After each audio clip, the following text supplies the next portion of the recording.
L'hôpital moderne de Mopti est presque terminé. Il ne reste que l'installation des équipements techniques. Le nouvel hôpital va abriter toutes les spécialités médicales pour 6 milliards de francs CFA. Histoire, nous nous intéressons ce soir à un arbre, mais pas n'importe lequel, car c'est sous cet arbre, dans le village de Doubéba à Walia, qu'Almami Samori Touré était assis il y a 113 ans, attendant son train pour le Gabon via Dakar. Ce soir, zoom sur le fait historique. En santé, ce lundi, nous sommes dans le service d'orthodontie qui soigne le mal positionnement des dents trop écartés ou entassés les uns sur les autres. Tessira Dorbélé s'y intéresse. Voilà, monsieur, bonsoir, bonne année à tous et bienvenue à ce journal.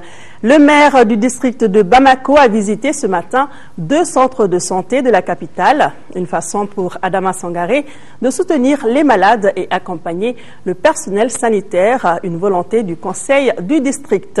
Dans chacun des 2 centres visités, le maire a remis une enveloppe de 500 000 francs CFA. Le compte-rendu de la visite avec Mohamed Diarra. La solidarité était la chose la mieux partagée ce lundi 2 janvier au centre de santé Chérifla de Bankoni et celui de Lamipi à Soutiba à CI. Le maire du district a consacré toute une matinée à la visite de ces 2 établissements sanitaires de la capitale. La démarche qui est devenue une tradition témoigne de la volonté du conseil du district à soutenir ceux-là qui ne connaissent pas la joie de vivre. La décentralisation, les municipalités ont une partie de la santé à gérer. Ce n'est pas totalement effectif le transfert. Mais déjà, nous sommes en phase avec les différents centres hospitaliers, nous sommes dans les différents conseils d'administration. Mais ceux qui jouent le rôle de relais entre la population et les grands centres constituent justement ces centres de santé. Donc il faut nécessairement qu'on vienne à eux pour évaluer le parcours, voir concrètement qu'est-ce qu'on peut faire avec eux. Surtout que dans le cadre de la coopération décentralisée, nous avons des villes amies qui sont prêtes à leur procurer du matériel, qui sont prêtes à renforcer les capacités en matière de formation. Donc il faut nécessairement qu'on vienne avec eux, savoir quels sont les besoins et comment faire en sorte que ces besoins soient satisfaits. Le personnel du centre de santé Chérifla, au nombre de 28, enregistre des résultats jugés encourageants par le visiteur du jour. En 2011, plus de 5300 enfants ont été vaccinés, 2700 analyses effectuées et 160 opérations chirurgicales figurent dans le registre de l'équipe de Chérifla. Par contre, le tout nouveau centre de santé de Lamipi connaît un taux de fréquentation jugé faible. Qu'à cela ne tienne, le maire du district s'est dit réconforté. C'est des surprises très agréables, très agréables. Vous avez vu avec moi, nous étions ensemble, vous avez vu les statistiques, l'autre niveau, au niveau du centre Chérifla, et vous avez vu déjà ici en 5 mois déjà d'existence, comment le personnel, l'engouement même du personnel a accompli la mission, a accompli le fonctionnement. Ça, c'est des surprises assez agréables. Parce que souvent, nous avons pensé que nos frères, nos sœurs sortent des écoles de santé, pensent qu'il faut seulement être utilisé par l'État. Voilà donc des structures pourvoyeurs d'emploi en matière de santé qu'il faille désormais exploiter pour la jeunesse malienne, pour le bonheur de toute la population. Dans toutes ces structures, le maire n'est pas allé les mains vides. Il a, au nom du conseil du district, remis une enveloppe symbolique de 500 000 francs CFA à chacun des centres. En plus de cette enveloppe, les visiteurs promettent de donner 600 moustiquaires au centre de santé Chérifla. En 5e région, les travaux de construction du nouvel hôpital de Mopti à Sévaré sont presque terminés et ne reste que l'installation des équipements techniques. Le constat a été fait jeudi dernier par le gouverneur de la région qui s'est rendu sur le site. Pour 6 milliards de francs CFA, l'hôpital va abriter toutes les spécialités médicales. Yaya Bokoum. Sur la route nationale 6 à Sévaré, à quelques mètres de l'EFM Yab, se dresse majestueusement le nouvel hôpital de Mopti. La réalisation de cette infrastructure s'inscrit dans le cadre du programme d'appui au développement sanitaire et social de la 5e région, financé par l'Agence française de développement et la coopération technique belge. Sur initiative des services sanitaires de la région, maîtres d'ouvrage de la structure, les autorités régionales, administratives, politiques et la société civile étaient invités sur le site. Nous avons souhaité que les autorités régionales viennent à l'hôpital de Mopti pour non seulement se rendre compte de ce qui a été réalisé dans notre région, mais aussi beaucoup plus de s'en enquérir. L'hôpital il est fait dans la région de Mopti, il est tout d'abord pour les Mopticiens. Sur une superficie de 5 hectares, l'infrastructure est réalisée par une équipe technique dirigée par l'ASETIER, maître d'ouvrage délégué et le bureau Siraba pour le suivi. Ce que nous avons consacré à la construction et à l'équipement de l'hôpital est de 6 milliards 50 millions environ. Les travaux aujourd'hui sont terminés pour l'essentiel. Nous attendons les équipements pour les installer et puis raccorder le reste avec les infrastructures. Au terme de cette visite guidée, le chef de l'exécutif régional n'a pas caché ses sentiments de satisfaction. Aujourd'hui, nous avons été très admiratifs devant ce complexe hospitalier, comme les uns et les autres ont eu à le constater, des plus modernes de ce pays. À la fin de la visite, les autorités régionales se sont retrouvées autour du gouverneur pour une rencontre d'information sur le transfert de l'hôpital de Mopti à Sévaré, un hôpital qui devrait accueillir les patients des régions nord du Mali. Nous restons à l'intérieur. Les élus, les administrateurs et la société civile de Kidal se concertent pour dégager une stratégie. Ils échangent sur le programme intégré de développement rural de la région de Kidal et voir comment mener les activités du programme en toute sécurité. Fousseni Toukara. Quels sont les principaux blocages qui empêchent en ce moment les services techniques de l'État et les partenaires techniques et financiers d'évoluer normalement sur le terrain? Quelles sont les mesures et stratégies qui puissent permettre dans l'immédiat aux partenaires techniques et financiers en général et au pays DRK en particulier de poursuivre les activités de développement dans la région de Kidal? C'est pour avoir la réponse à ces deux questions que le pays DRK a regroupé les élus, les acteurs de la société civile et l'administration. Cette réponse est pertinente dans la poursuite de ces activités. Le pays DRK ainsi que les autres programmes, projets et ONG évolue donc dans un contexte difficile, mutant, dans lequel il faut adapter perpétuellement les stratégies d'intervention sur le terrain pour assurer la sécurité des hommes et du matériel de tous ces projets, programmes et autres intervenants. Les 4 groupes thématiques répartis selon les cercles, après analyse de la situation, proposent une autre approche d'intervention sur le terrain. Ils souhaitent désormais que les maires bénéficiaires des actions du programme envoient au pays DRK un véhicule privé, son conducteur, un chef de fraction et un notable. Le programme met à leur disposition ses agents et prend en charge le carburant, la location du véhicule et les accompagnateurs. Les participants veulent que ce système soit uniformisé pour tous les partenaires au développement dans la région de Kidal. Ils s'engagent davantage à accompagner les pays DRK dans la mise en œuvre de ces activités. Quant à l'État, il continuera et jouera pleinement son appui, avec l'appui de tous et de chacun, son rôle de protection. Selon le directeur du pays DRK, les recommandations auxquelles cette rencontre a abouti demeurent une nouvelle feuille de route pour le programme. Elle constitue la contribution de la région à la réflexion sur les stratégies de développement en zone d'insécurité. Les acteurs chargés de la mise en œuvre de l'assurance maladie obligatoire du Mali et du Gabon vont initier une rencontre périodique autour de la protection sociale. C'est l'objet d'un protocole d'accord signé entre le ministre du Développement social, de la solidarité et des personnes âgées du Mali et son homologue du travail, de l'emploi et de la prévoyance sociale du Gabon au cours d'une mission de 5 jours que Harouna Sissé vient d'effectuer au Gabon. Reportage Abdraman Maïga.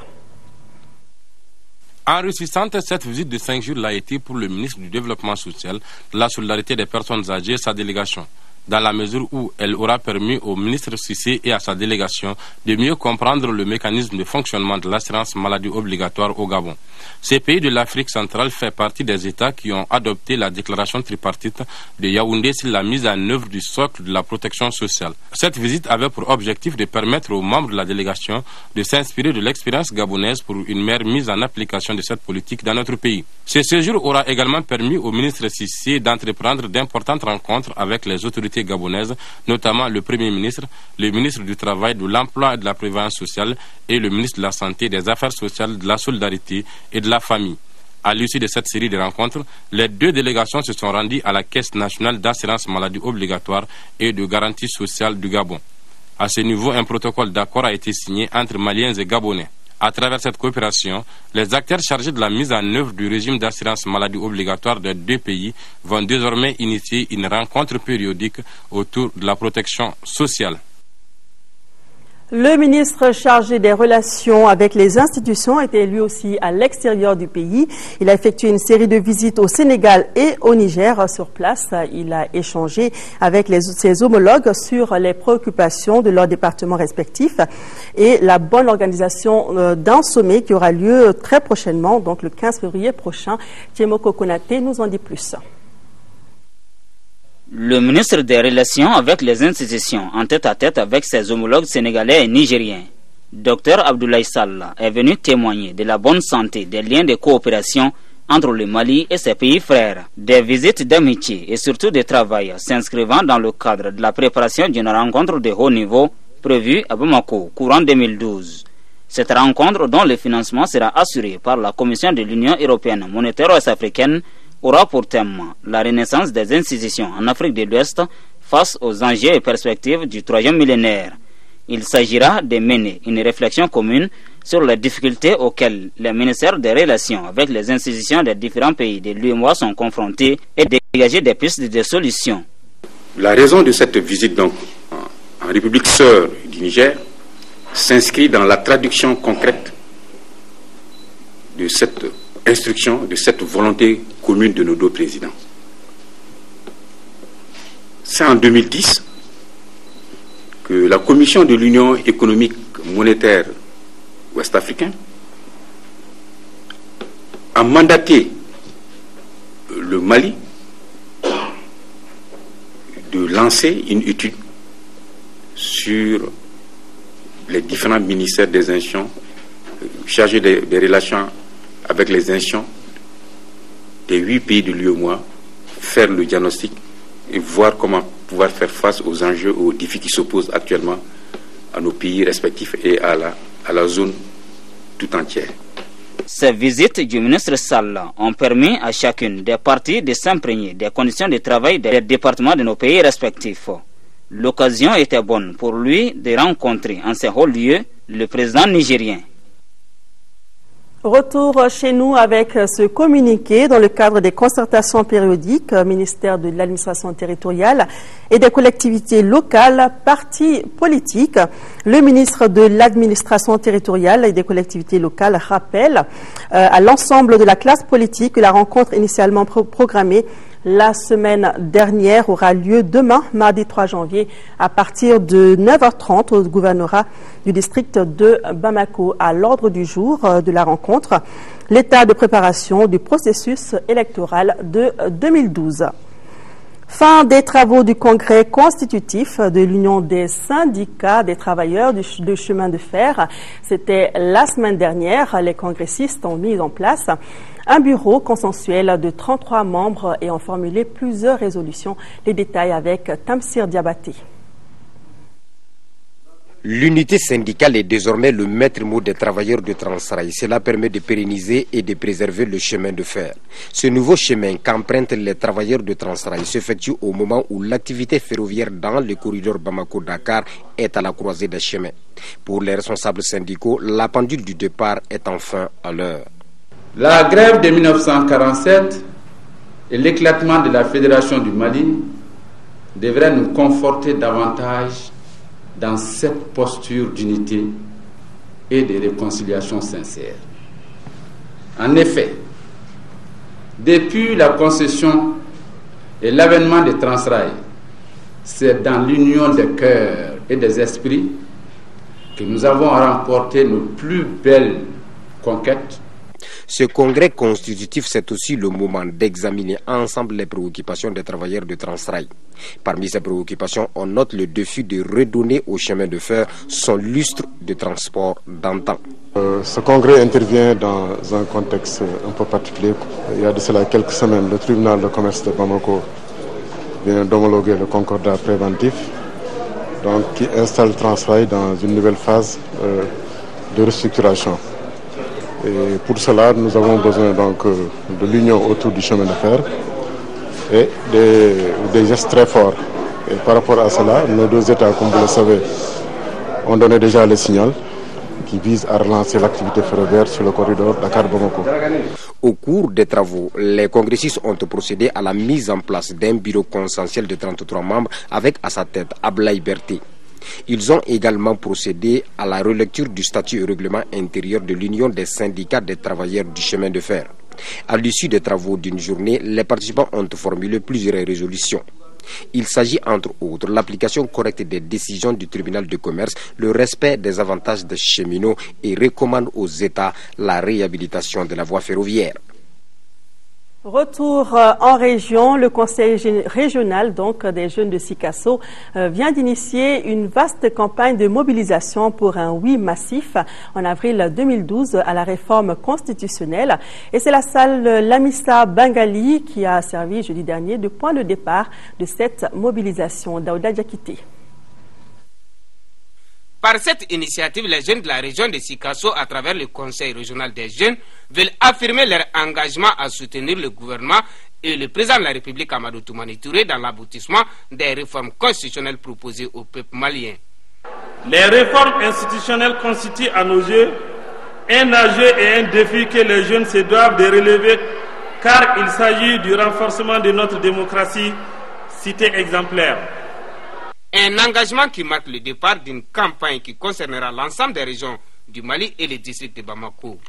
Elle vise à sensibiliser et informer les jeunes sur l'importance des réformes constitutionnelles pour la consolidation de la démocratie. Et dans les 2 jours à venir, nous allons faire toutes les régions du Mali pour en tout cas défendre ces réformes constitutionnelles qui est notre dossier à nous. Puisque les réformes constitutionnelles nous appartiennent. Ça appartient à l'avenir, mais ce n'est pas plutôt pour ceux-là qui sont au pouvoir aujourd'hui, mais c'est plutôt l'avenir qui appartient à la jeunesse malienne. Une initiative fortement saluée par les autorités régionales.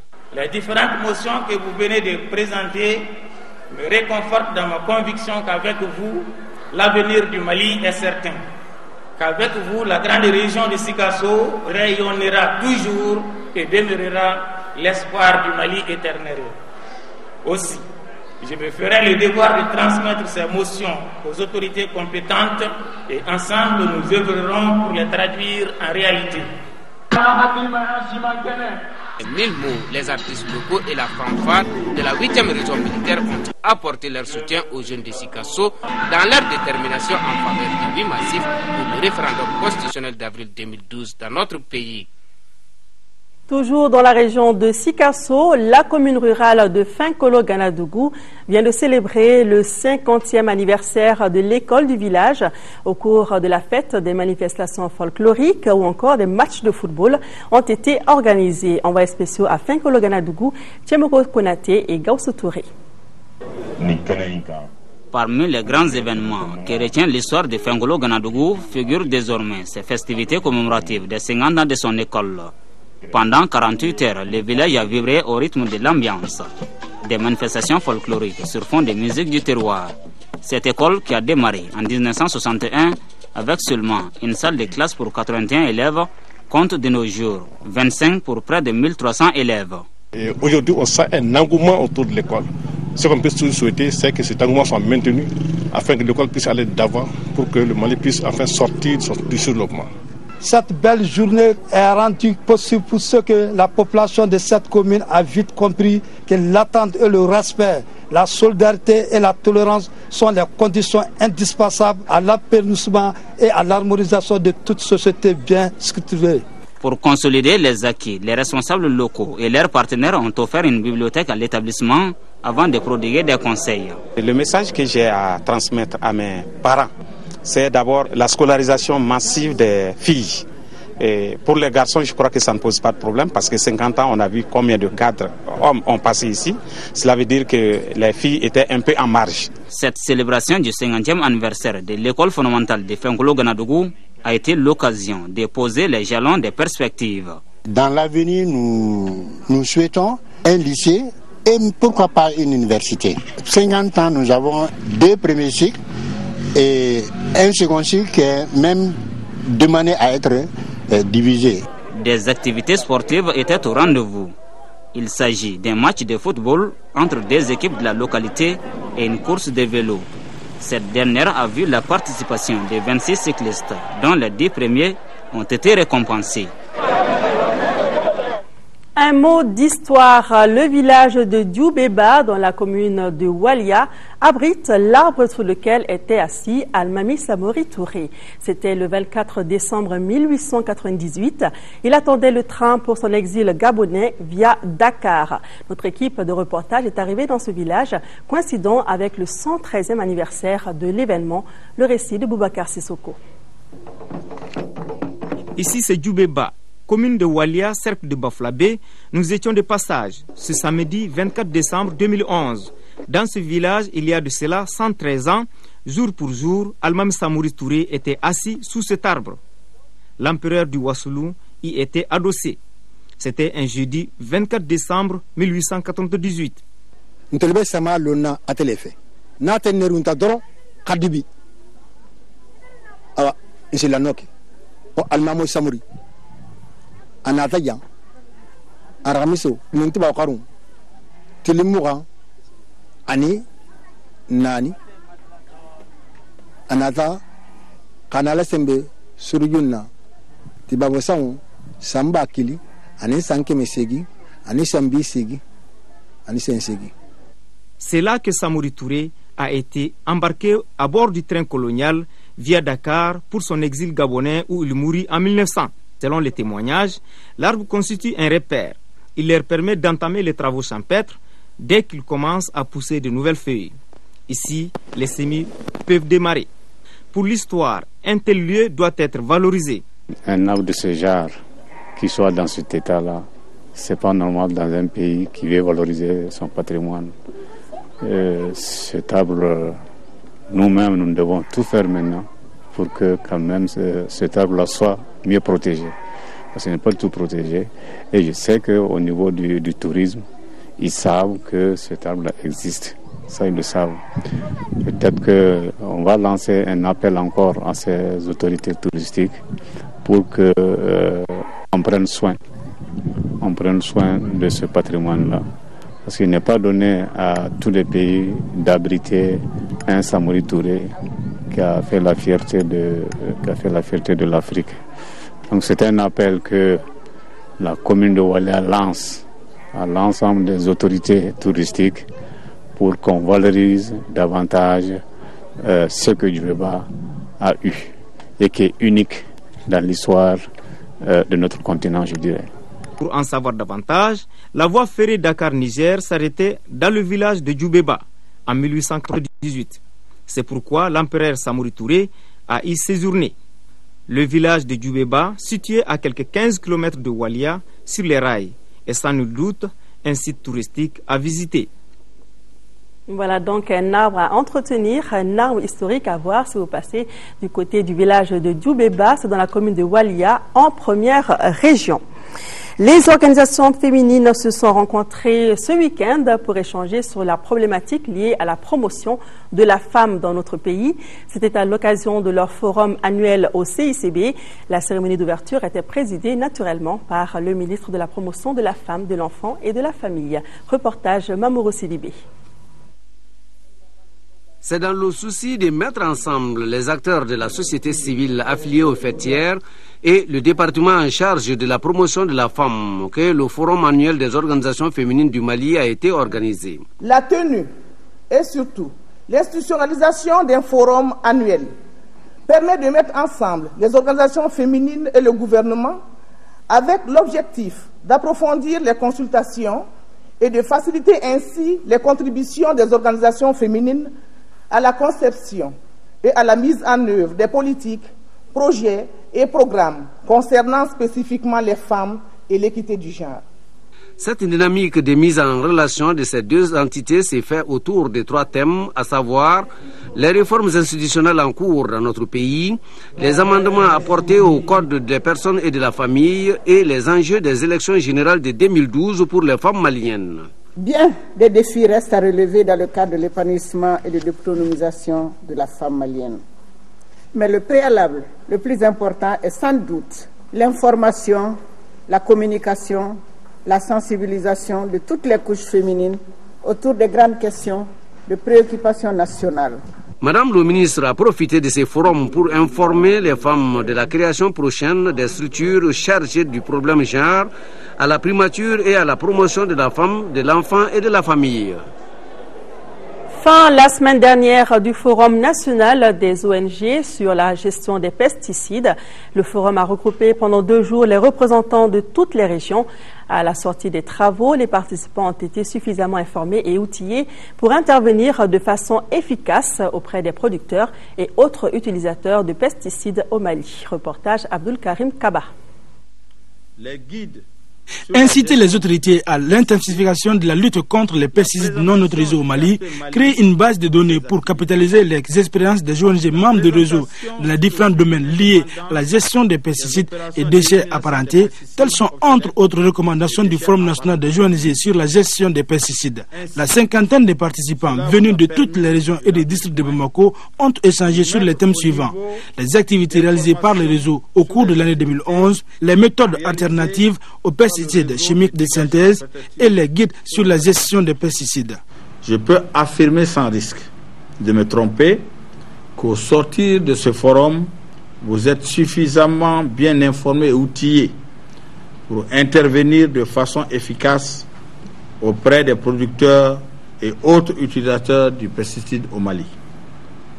Par ailleurs, le gouvernement, à travers ma direction, ne ménagera aucun effort pour la prise en compte de vos recommandations en vue d'une participation effective des ONG membres de PAN Mali dans la gestion des pesticides. Le coordinateur du projet Pesticide Action Network, Yacouba Diarra, a saisi l'occasion pour saluer et solliciter l'aide des partenaires pour la continuité des actions. Autre clôture, le Salon international de la coiffure et de l'esthétique a pris fin le week-end dernier au Palais de la Culture de Bamako. Les participantes venues de la sous-région ont échangé sur leur expérience en matière de coiffure et d'esthétique pendant 5 jours. Fatmata Kone. Au cours de ces 5 jours d'exposition, les promotrices de salons de coiffure ont tressé de nombreuses clientes à moindre coût. C'était aussi un rendez-vous du donner et du recevoir qui a vu la participation des coiffeuses de 8 pays africains. Selon la présidente de l'association des coiffeuses et esthéticiennes de Bamako, le salon international de la coiffure et de l'esthétique était une bonne affaire, surtout à l'orée des fêtes de fin d'année. L'objectif a été atteint à 80%.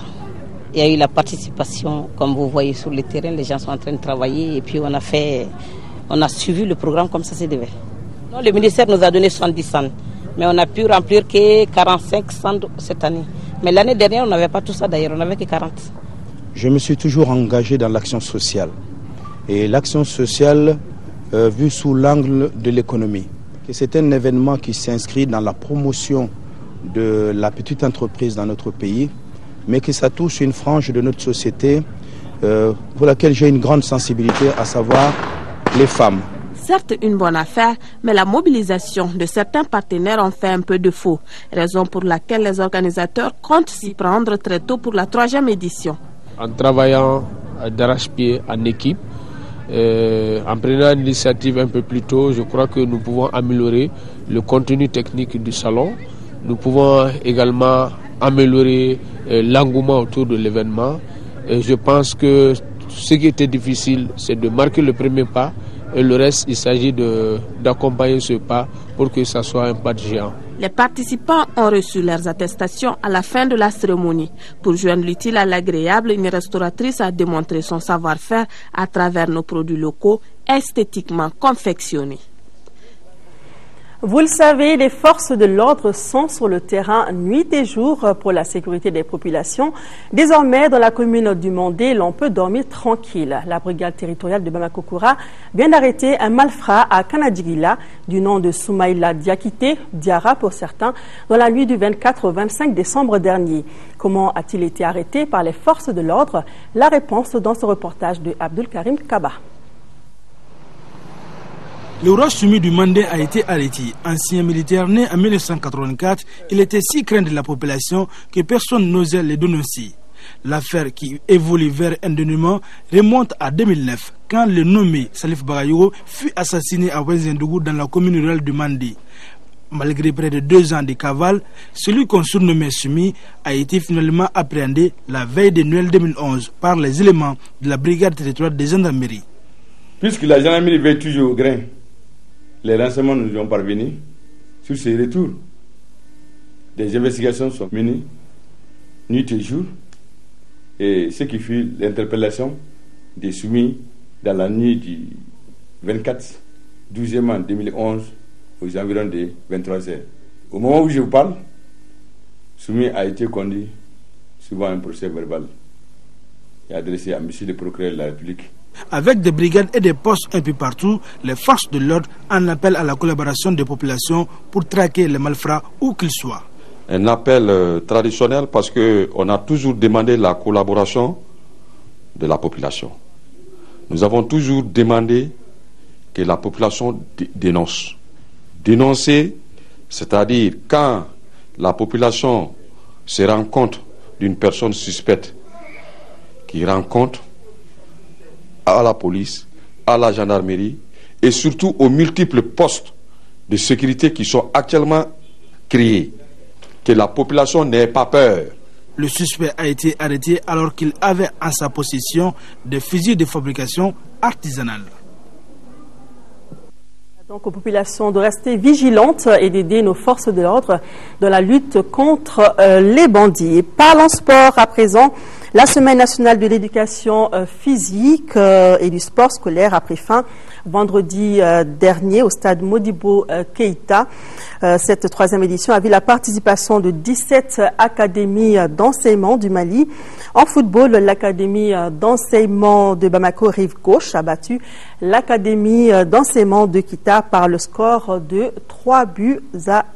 Koumba Nyambele.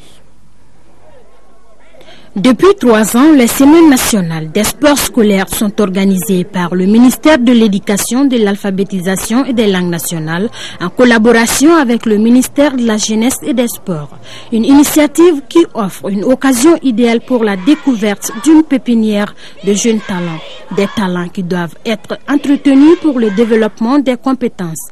Pendant une semaine, 700 jeunes scolaires de l'ensemble des académies d'enseignement du Mali ont compéti en athlétisme et en football. Football dont la finale oppose ici l'académie d'enseignement de Bamako Rive Gauche en bleu et l'académie d'enseignement de Kita. En première heure, les jeunes de Bamako dominent les premiers quarts d'heure et obtiennent l'ouverture du score par Abdelaziz Kamara qui sera imité 10 minutes plus tard par Ousmane Tamboura. Mais l'équipe de l'académie d'enseignement de Kita réagit avant la mi-temps par Mamoutou Soumari. 2-1 en faveur de Bamako Rive Gauche, c'est le score à la pause. À la reprise, les deux formations reviennent avec la même envie. Ousmane Tamboura, meilleur joueur du tournoi, signe son doublé de la soirée pour Bamako Rive Gauche, qui est réplique par Mamoutou Soumari à la 89e minute. L'académie d'enseignement de Bamako Rive Gauche finit par l'emporter 3-2. Nous sommes en train de voir que la réintroduction des sports scolaires, même au niveau de nos examens, est un défi que nous sommes en train de remporter. Certes, nous n'avons pas des très hautes performances, surtout en athlétisme. Mais nous voyons que par exemple au niveau du football, nous avons des joueurs de très bonne qualité. Il y a un proverbe latin qui dit mens sana in corpore sano, c'est-à-dire un corps sain, une âme saine dans un corps sain. Si nous formons l'esprit, nous devons former le corps. Et nous nous sommes rendus compte qu'en ne mettant pas l'accent sur la formation sportive et sur la formation physique, nous manquons un peu à nos objectifs de qualité dans l'éducation. Par faire une éducation de qualité, c'est non seulement donner l'instruction aux jeunes, mais c'est en même temps les former sur le plan physique et sur le plan mental. En athlétisme, l'académie d'enseignement de Bamako Rive Droite termine premier, suivi de Sikasso et de Kati. Nous restons dans le sport. Le week-end dernier, la 20e édition du championnat national de volleyball a pris fin dans la salle de basket du stade du 26 mars. Excepté les régions de Tombouctou, Kidal et Mopti, toutes les autres régions et le district de Bamako ont pris part à ce championnat national. Pendant une semaine, environ 300 jeunes se sont affrontés dans cette compétition. Les résultats avec Abdul Karim Kaba. Pour la 20e édition du championnat national de volleyball, ce sont 9 équipes en hommes et 8 en dames venues des régions et du district de Bamako qui étaient au rendez-vous, et cela pendant une semaine. Au total, 32 matchs ont été disputés, soit 8 rencontres par jour. Pour la finale, le suspense était à son comble. D'abord en homme, une affiche inédite. USFAS Commune 5 en blanc. Donnés favoris, les USFASiens n'ont rien vu devant les communards engagés et déterminés pour le précieux trophée de l'année. Rapidement, les blancs gagnent des 7, 25-17, puis 25-8. Le dernier set a été celui de tous les combats. Il est marqué par une série de parités successives. 10-10, 14-14, puis 19-19. Finalement, la commune 5 s'impose par 25-21. Le numéro 13, Raïmou de la commune 5, aura marqué cette finale par ce match et contre. La finale des dames a vu la victoire des militaires face à l'équipe de Koulikoro. Elles ont gagné facilement par 3-7-0, soit 25-17, 25-8, puis 25-21. J'ai assisté à une finale palpitante. Vraiment, ça m'a donné une bonne impression. J'estime que la fédération, on peut lui dire bravo pour avoir réussi ce pari. Parce que ce n'est pas facile dans des conditions modestes de réussir un tel challenge. Et je peux leur assurer aussi au nom du ministre que vraiment le département est de leur côté pour vraiment avoir d'autres résultats. À l'ère des récompenses, plusieurs prix ont été donnés. Fatoumata Sité Diakité, présidente d'honneur de la Fédération malienne de volleyball, a donné un jeu de Mao à l'équipe de Sikasso. La plus petite fille du tournoi, Fatoumata Sangaré, a reçu le prix spécial du président de la Fédération comme révélation. Des diplômes de participation et d'honneur ont été donnés à ceux qui œuvrent pour le développement du volleyball au Mali. Ainsi, la commune 5 en hommes et l'USFAS en dames enlèvent le trophée du championnat national de volleyball édition 2011. La chronique santé est en service d'orthodontie, cette spécialité qui s'occupe de la gestion du mal positionnement des dents. Sujet du jour donc, le mal positionnement des dents dans la bouche, dents trop écartés les uns des autres ou qui sont entassés les uns sur les autres, ce qui crée un inconfort chez les individus et les pousse à aller consulter un spécialiste. Jessira Dambélé a décidé de s'y intéresser. Son reportage dans Focus Santé.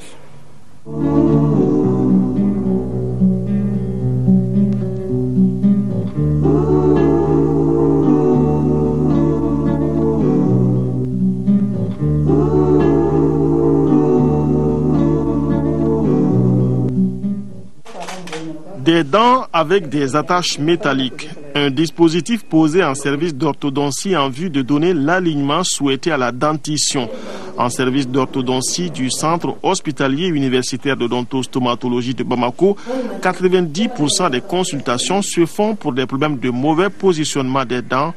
Il peut s'agir de dents trop écartées ou diastème ou de dents paraissant comme trop pour la mâchoire ou encombrement.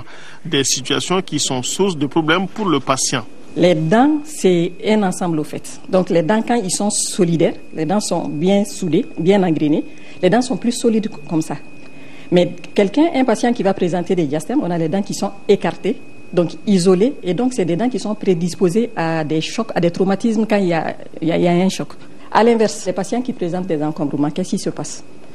Il y a des faces dentaires qui ne seront pas accessibles au brossage. Donc, vous vous brossez, vous avez l'impression que c'est bien fait, mais en fait, il y a des faces dentaires qui sont cachées, qui n'ont pas été accessibles, le brossage n'a pas touché ces zones-là, et donc il y a des débris alimentaires qui vont... Et tout le monde sait que la carie, ça part de ces débris alimentaires. Donc, ça peut poser non seulement des problèmes de carie au niveau de ces dents, mais ça peut poser ce qu'on appelle aussi des pathologies parodontales. Il y a ça.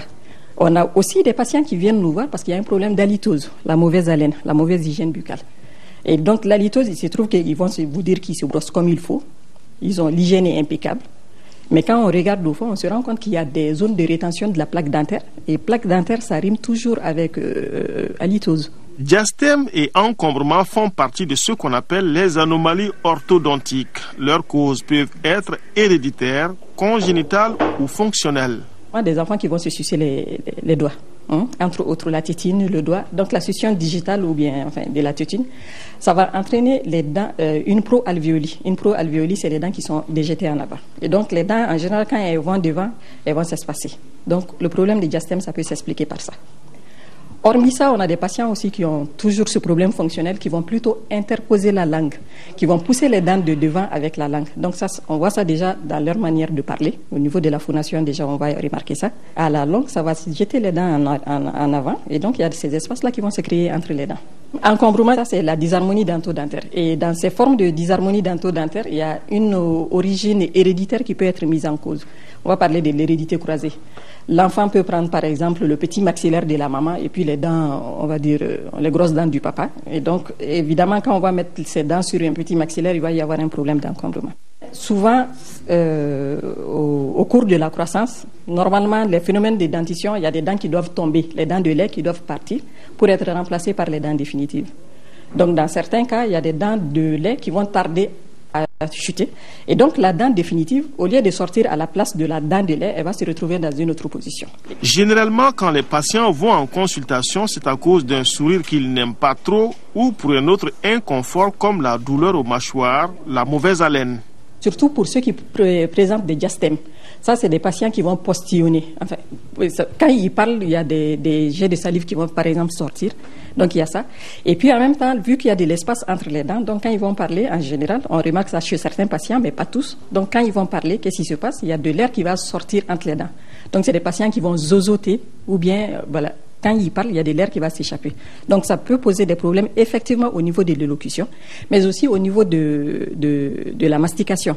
La prise en charge de ces dysharmonies dento-maxillaires ou dento-dentaires dépend de l'âge.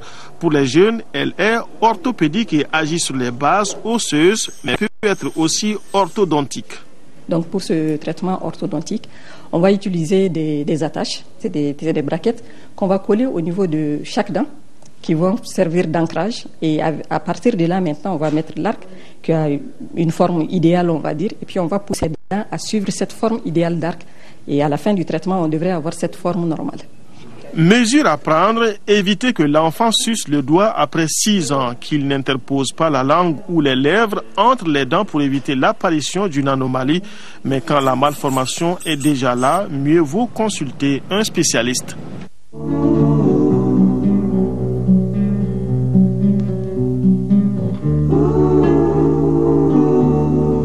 Voilà donc, suivez les conseils donnés dans ce reportage. Cette page santé met fin à cette édition. Merci de l'avoir suivi. Tout à l'heure, le premier numéro de la semaine de formation continue avec Sira Batili. Et notez que demain, après le journal de 20h, un numéro spécial de formation continue vous sera proposé. Demain, toujours 10h, 13h, Nyanya Aliou Traoré. Je vous retrouve, Inch'Allah, dans les éditions du soir. Merci, bonne suite de programme à tous sur l'ORTM.